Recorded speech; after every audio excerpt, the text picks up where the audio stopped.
Russian President Vladimir Putin on Monday proposed bilateral talks with Kyiv for the first time in years and said he was open to more ceasefires after a one-day Easter truce.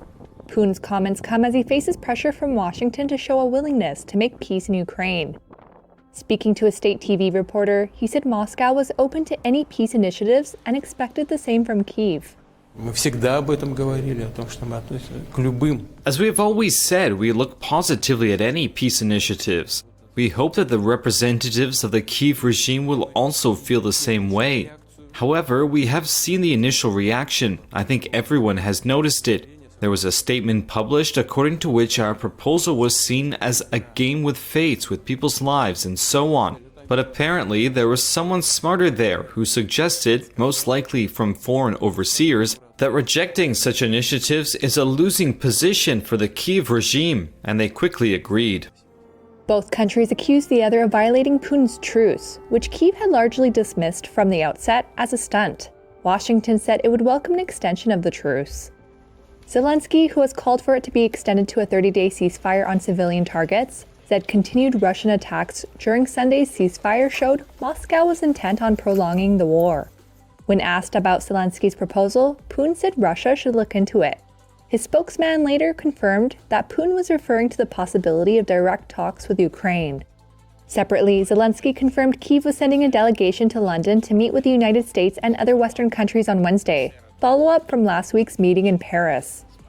In his statement on X, Zelensky made no reference to Putin's remarks on bilateral talks.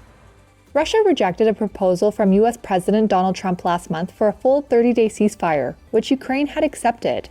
The two sides are not known to have held any such talks since a failed peace effort in the early months of the war 3 years ago.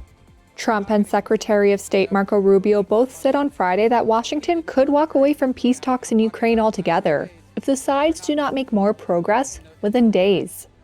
Trump took a more optimistic view on Sunday, saying that hopefully the two sides would make a deal this week.